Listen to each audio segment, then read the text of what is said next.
He decided to forego the iconic keyboard with this full-screen flagship, which is totally fine with me. Keyboards are cool, but screen real estate is much better. Wrong. Mr. Mobile? The physical keyboard is the best reason to buy a BlackBerry. But please, keep going. Don't let me stop you. Yeah, totally. So, there's no visible screws in the exterior of this phone, but it is IP67 water resistant. I know there is adhesive inside, and heat usually helps with that. I'll use my heat gun and then slip my thin metal pry tool between the metal frame and the slick rubber backing. The whole back panel comes off the phone surprisingly easy. I doubt it'll ever come off on its own, but normally the adhesive on water-resistant phones is much stronger than this. I actually fully agree with you there. I'm still sad about drowning my LG V30. Yeah, but look at this adhesive. It's barely there. Getting inside an IP68 phone like Samsung or LG is much more difficult. I would not trust this BlackBerry Motion around water. Okay, looks like there are 6 Phillips head screws surrounding that top plate. So I'll just pull that black piece up and away from the phone, set that off to the side, revealing quite a few isolinear optical component things that use... Okay, Zach, I'm sorry, I should not have taken the mic. Why don't you take over again? I mean, it is my channel. I've unplugged the battery Lego-style connector, and over here on the left we have a very unique connector in the middle of a cable bridging the 3 of the volume, power, and better Bixby buttons. It's interesting to see the connector in the middle of the ribbon instead of on the end. I'll unclip the extension ribbon at the bottom, and then the screen ribbon cable, both unsnapping like little Legos.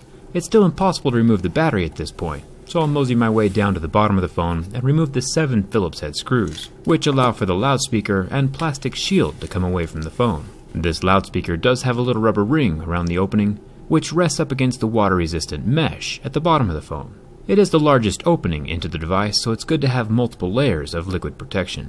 Getting the battery out of this phone was actually much harder than I anticipated. There are no visible pull tabs that I noticed, so I assumed prying it out was my only option.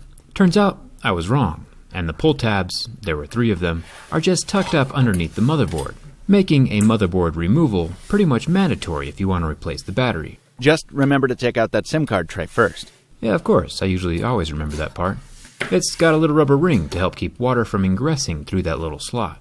The motherboard has 2 wire connections along the bottom right side, and then 1 more Lego connection up at the top for the front sensors. Then the whole motherboard can lift up and out of the metal frame. We've revealed the front 8-megapixel camera and the rear 12-megapixel camera. Neither of which have optical stabilization, by the way. BlackBerry hasn't made a phone with OIS since the Priv in 2015. Which is rather unfortunate. OIS is really helpful on a cell phone. Luckily though, now we have access to the pull tabs hidden underneath the motherboard. Like I said, there were 3, but now I'm down to 1.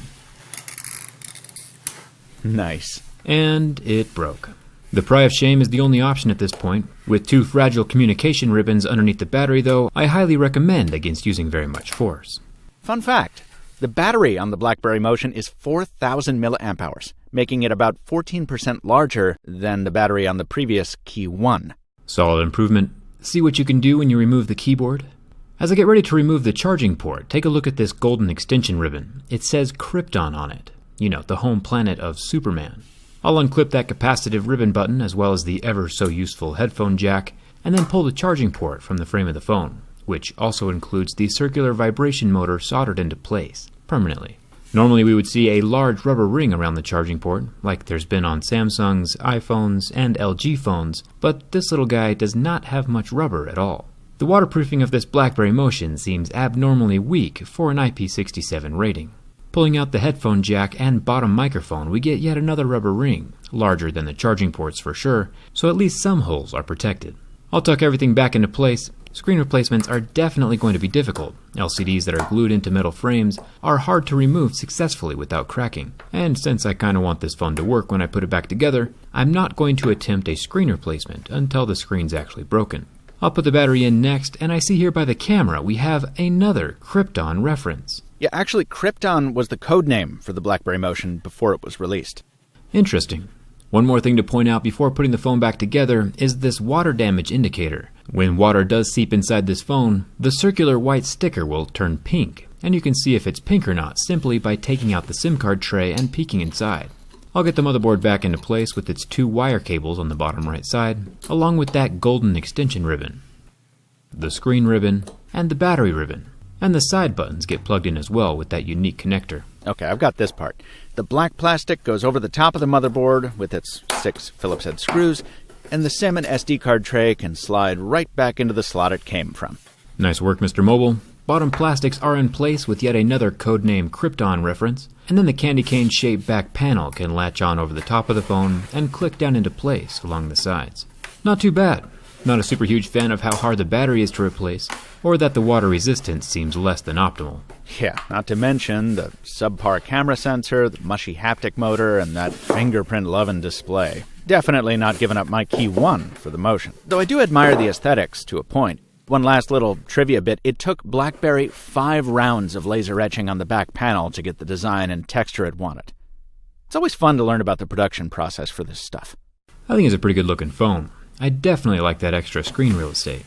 Huge thanks to the BlackBerry-loving Michael Fisher for jumping into the video with me, and check out his channel for some pretty in-depth and cinematic tech reviews. Hey, sorry for all the interruptions, and a huge thanks for having me on, Zach.